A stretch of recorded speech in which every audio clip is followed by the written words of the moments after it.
السلام علیکم ورحمۃ اللہ وبرکاتہ۔ محترم ناظرین کرام، امید ہے کہ آپ لوگ خیر و عافیت سے ہوں گے۔ سوال و جواب کی اس محفل میں آپ کا استقبال ہے۔ آج کا سوال یہ ہے کہ مردوں کے لیے لال اور کالا کپڑا پہننا کیسا ہے؟ سوال کرنے والے ہیں محمد اشرف صاحب بنگال سے۔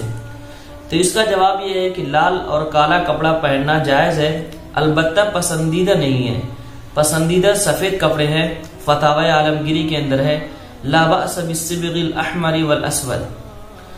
دوسرا سوال یہ ہے کہ حالت جنابت کے اندر کھانا پینا کیسا ہے؟ سوال کرنے والے ہیں محمد حنزلہ صاحب دہلی سے۔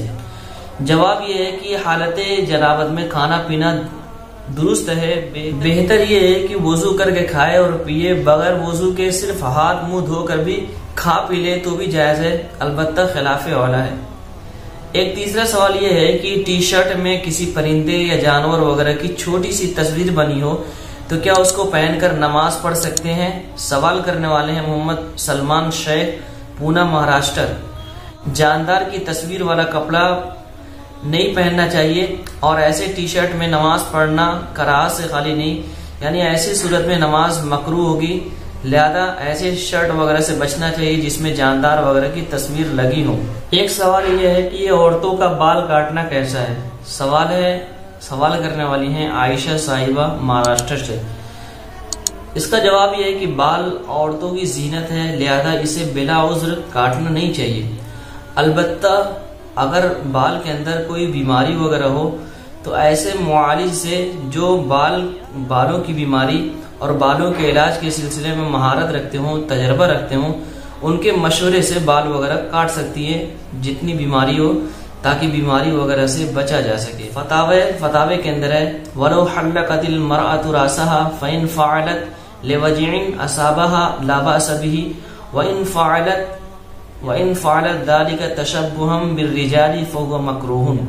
ایک سوال یہ ہے کہ فاسد نماز کی ادائیگی کے لیے اذان اور اقامت کہی جائے گی کہ نہیں؟ فاسد نماز کی ادائیگی کے لیے اذان و اقامت کہا جائے گا کہ نہیں؟ سوال کرنے والے ہیں راشد صاحب لکھنؤ سے۔ تو اس کا جواب یہ ہے کہ اگر کسی وجہ سے نماز وغیرہ فاسد ہو جائے اور وقت کے اندر مسجد میں دوبارہ جماعت سے ادا کی جائے تو اذان اور اقامت کے بغیر ادا کیا جائے گا، اس میں اذان اور اقامت نہیں کہا جائے گا۔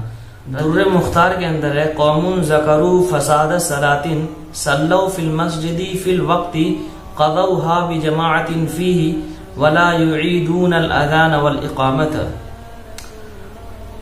اللہ رب العزت ہمیں اسلامی شریعت کے مطابق عمل کی توفیق نصیب فرمائے۔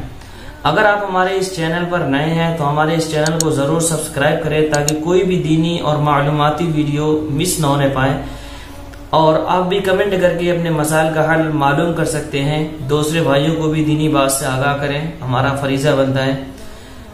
پھر ملیں گے اسی طرح کی معلوماتی ویڈیو کے ساتھ، تب تک کے لیے اجازت، السلام علیکم ورحمۃ اللہ وبرکاتہ۔